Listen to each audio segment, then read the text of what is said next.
ሰበር ዜና ለመጀመሪያ ጊዜ የአሜሪካው ፕሬዝዳንት አስደሳች ዜና ለዓለም አሰሙ። ከዋሽንግተን ዲሲ ደስ የሚል ዜና ተሰምቷል። በዝርዝር ይዘነዋል። በተቃራኒው ደግሞ ጣሊያንና እስራኤል ሲፋጠጡ ትራምፕ በበኩሉ የጣሊያኗን ጠቅላይ ሚኒስትር ፈሪነሽ ሲሉ ተሳድበዋል። በሌላ በኩል ኢራን በጦርነቱ የደረሰባትን ውድመት በገንዘብ ይፋ አድርጋ ከ5 የአረብ ሀገራት ካሳ እፈልጋለሁ ብላለች። ነገሮች በመልካምም በመጥፎም እንደቀጠሉ ናቸው። የጦርነቱ መጨረሻ ምን እንደሆነ አሁንም በውል አልታወቀም። ጤና ይስጥልኝ ውድ ተመልካቾቻችን፣ አሁን የተሰሙ ሰበር መረጃዎችን አጠናክረን ይዘንላችሁ መጥተናል። ቀደም ሲል የሰማችሁትንና ሌሎችም ሰበር መረጃዎችን በዝርዝር ይዘናል። አብራችሁን ቆዩ። በቀጣይ ፈጣንና እውነተኛ ሰበር መረጃዎችን ለማግኘት ቻናሉን ሰብስክራይብ በማድረግ የዶል ምልክቷን በመጫን ቤተሰብ ይሁኑ። ይህንን መረጃ ደግሞ ላይክ በማድረግ ቤተሰብነታችሁን አጠናክሩ። አሁን መረጃውን በዝርዝር እንመለከታለን። እስከ መጨረሻው አብራችሁን ቆዩ።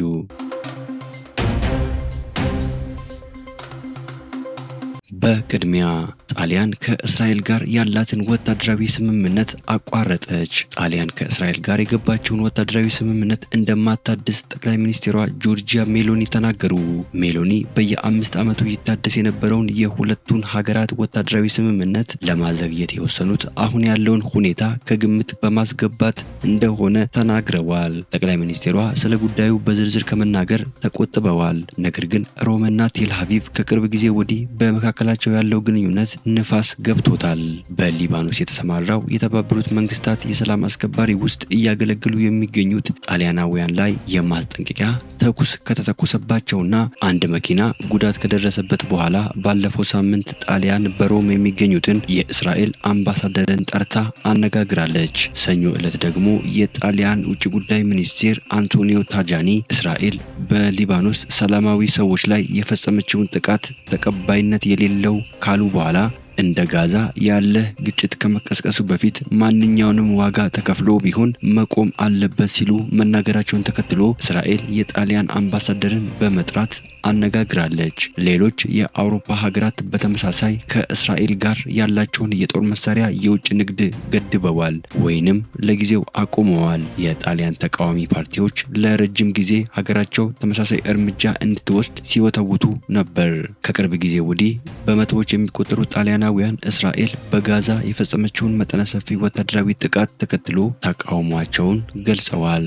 ሰልፈኞቹ ጠቅላይ ሚኒስትር ሜሎኒ የፍልስጤም ነጻ ሀገርነት እንደሌሎች ለመቀበል ዳተኛ በመሆን ተችተዋቸዋል። ጣሊያን ከእስራኤል የጦር መሳሪያ ከሚገዙ 3 ቀዳሚ ሀገራት መካከል አንዷ ናት። ከፊት ያሉት 2 ሀገራት አሜሪካና ጀርመን ናቸው። ትራምፕ የጣሊያኗ ጠቅላይ ሚኒስትር ድፍረት ይጎላታል በማለት ተችተዋል። የአሜሪካው ፕሬዝዳንት ዶናልድ ጄ ትራምፕ የጣሊያኗን ጠቅላይ ሚኒስትር ጆርጂያ ሜሎኒ በኢራን ጦርነት ላይ ድፍረት ይጎላቸዋል አሉ። በሷ በጣም ደንግጫለው፣ ድፍረት ያላት መስሎኝ ነበር፣ ነገር ግን ተሳስቻለሁ ሲሉ ለጣሊያኑ ጋዜጣ ኮሬሬ ዴላ ሴራ ተናግረዋል። አክለውም ሜሎኒ አሜሪካ እርሷን በመወከል ስራዎችን እንድትሰራ ታስባለች ብለዋል። ፕሬዝዳንቱ ጠቅላይ ሚኒስትሯን የተቹት ሜሎኒ ትራምፕ የካቶሊክ ጳጳስ ላይ የሰነዘሩትን ትችት ተቀባይነት የለውም ካሉ በኋላ ነው። ትራምፕ እርሷ ናት ተቀባይነት የሌላት፣ ምክንያቱም ኢራን የኒውክሌር ጦር መሳሪያ ቢኖራትና ጣሊያንን እድሉን አግኝታ በ2 ደቂቃ ውስጥ ብታጠፋት ግድ አይሰጠኝም ብለዋል። የአሜሪካው ፕሬዝዳንት ዶናልድ ጄ ትራምፕ በትሩዝ ሶሻል ማህበራዊ ሚዲያ ገጻቸው በለጠፉት ጽሑፍ ወንጀል ላይ ደካማ፣ ውጭ ጉዳይ ፖሊሲ ላይ የከፋ ሲሉ ፖፕሊዮን ወቅሰዋል። ቆይተው ደግሞ አድናቂው አይደለውም ሲሉ ለጋዜጠኞች ተናግረዋል። የካቶሊክ ቤተክርስቲያን ርዕሰ ሊቃነ ጳጳሳት ሊዮ 14ኛ የትራምፕ አስተዳደርን እንደማይፈሩ እንዲሁም የኢራን ጦርነትን በተመለከተ በያዙት አቋም ምክንያት ከፕሬዝዳንቱ ያልተለመደ ጥቃት ቢሰነዘርባቸውም ግጭቱን መቃወም እንደሚቀጥሉ መናገራቸው ይታወሳል።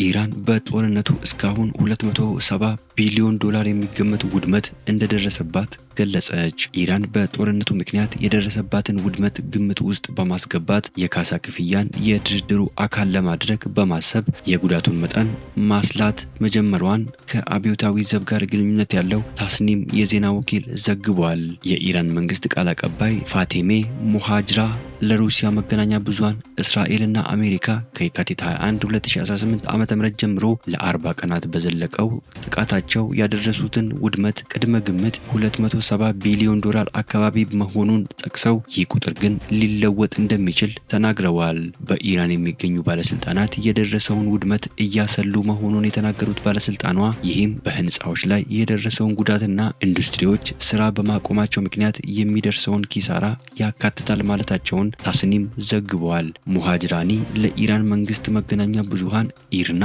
ባለፈው ሳምንት መጨረሻ ከአሜሪካ ጋር በተደረገው ውይይት ከተነሱት ጉዳዮች አንዱ ካሳ መሆኑን ተናግረዋል። የአሜሪካ ምክትል ፕሬዝዳንት ጄዲ ቫንስ ቀደም ሲል ከፓኪስታን በተካሄደው ውይይት ላይ ጠቃሚ ውይይቶች እንደተደረጉ ቢናገሩም ምንም አይነት ስምምነት ላይ ግን አልተደረሰም። የእስራኤልና ሊባኖስ ልዑካን ቡድኖች በዋሽንግተን ዲሲ ውይይታቸውን ጀመሩ። የእስራኤልና ሊባኖስ ልዑካን ቡድን ከአሜሪካ ውጭ ጉዳይ ሚኒስቴር ማርኮ ሩቢዮ ጋር በመሆን በዝግ ውይይታቸውን ጀምረዋል። እስራኤልና ሊባኖስ ፊት ለፊት ተገናኝተው ውይይት ሲያደርጉ ይህ ከ3 አስርት ዓመታት በኋላ ለመጀመሪያ ጊዜ ነው። ከአሜሪካ ወገን ከውጭ ጉዳይ ሚኒስቴር ማርኮ ሩቢዮ ጋር በሊባኖስ የአሜሪካ አምባሳደር ሚሼሊ ኢሳ እንዲሁም በመንግስታቱ ድርጅት የአሜሪካ አምባሳደር ማይክ ዋልዝ ተገኝተዋል። በአሜሪካ የሊባኖስ አምባሳደር ናዳ ሐምዴ እና የእስራኤሉ አምባሳደር ይቼል ሌይተር ሀገራቸውን በመወከል በውይይቱ ላይ እየተሳተፉ ነው። የሁለቱ ሀገራት ውይይት ከመጀመሩ በፊት ማርኮ ሩቢዮ ይህ ታሪካዊ አጋጣሚ ነው ሲሉ ተናግረዋል። ማርኮ ሩቢዮ አክለውም ውይይቱ ከተኩስ አቁም በላይ ነው በማለት የሄዝቦላ ተጽዕኖ በቋሚነት እንዲያበቃ የሚያደርግ ነው ብለዋል። አክለውም ለአስርተ ዓመታት በቀጠለው ውስብስብ ሁኔታ ውስጥ እየሰሩ መሆናቸውን እንደሚረዱ ገልጸው ቀጥሎ በሚደረገው ረጅም ውይይት አይፈታም ብለዋል። ነገር ግን ቋሚና ዘላቂ የሆነ ሰላም ለማምጣት የሚያስችል ማዕቀፍ ለመንደፍ እንደሚሰሩ ገልጸዋል። የሁለቱ ሀገራት ውይይት በእስራኤልና በሄዝቦላ መካከል ለወራት ከተካሄደው ውጊያ በኋላ የሚደረግ ሲሆን ጦርነቱን ሊያስቆመው እንደሚችል ተስፋ ተጥሎበታል። ሄዝቦላ የኢራን ጦርነት ከተከፈተ ከሳምንታት በኋላ በሰሜናዊ እስራኤል ሮኬትና የድሮን ጥቃት በመፈጸም ጦርነቱን ተቀላቅለዋል። እስራኤልም የቡድኑን ወታደራዊ አቅም ለማዳከም የአየር ጥቃትና የምድር ላይ ዘመቻ በመጀመሯ ከ2000 በላይ ሰዎች ተገለዋል። ትራምፕ አሜሪካና ኢራን በሚቀጥሉት 2 ቀናት ውስጥ ሊወያዩ እንደሚችሉ ተናገሩ። ዶናልድ ትራምፕ በአሜሪካና በኢራን መካከል በሚቀጥሉት 2 ቀናት ውስጥ ንግግር ሊጀመር እንደሚችል ለኒውዮርክ ፖስት ተናገሩ። በሚቀጥሉት 2 ቀናት ውስጥ የሆነ ነገር ሊከሰት ይችላል እና እኛ የበለጠ ወደዚያ የመሄድ ዝንባሌ አለን ማለታቸውን ጋዜጣው ዘግቧል። ሁለቱ ሀገራት የተኩስ አቁም ከደረሱ በኋላ በፓኪስታን ተገናኝተው ለረጅም ሰዓት የተወያዩት ባለፈው ሳምንት መጨረሻ ላይ ነበር። በወቅቱ የአሜሪካውን ልዑክ የመሩት ምክትል ፕሬዝዳንት ጄዲ ቫንስ ሲሆኑ የአሜሪካ ልዑክ ደግሞ የተመራው በአፈ ጉባኤ መሐመድ ባጋር ጋሊባፍ ነበር። ነገር ግን ውይይቱ ያለምንም ስምምነት ተቋጭተዋል። ዛሬ የኢራን መገናኛ ብዙሃን በፓኪስታንና በቴሄራን መካከል የመልእክት ልውውጥ መኖሩን ዘግበው ከአሜሪካ ጋር ቀጣይ ውይይት ለማድረግ ስምምነት ስለመደረሱ ግን ምንም መረጃ የለም ብለዋል።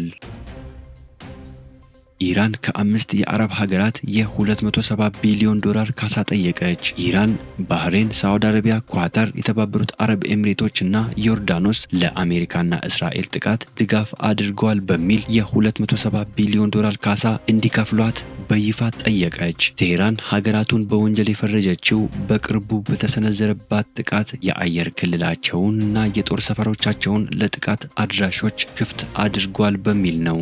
በዚህ ትብብር ሳቢያ የደረሰባት ጉዳት እስከ 270 ቢሊዮን ዶላር እንደሚደርስ የገመተችው ኢራን ሀገራቱ ለደረሰው ጥፋት ሙሉ ካሳ እንዲከፍሉ ጥያቄዋን አቅርባለች።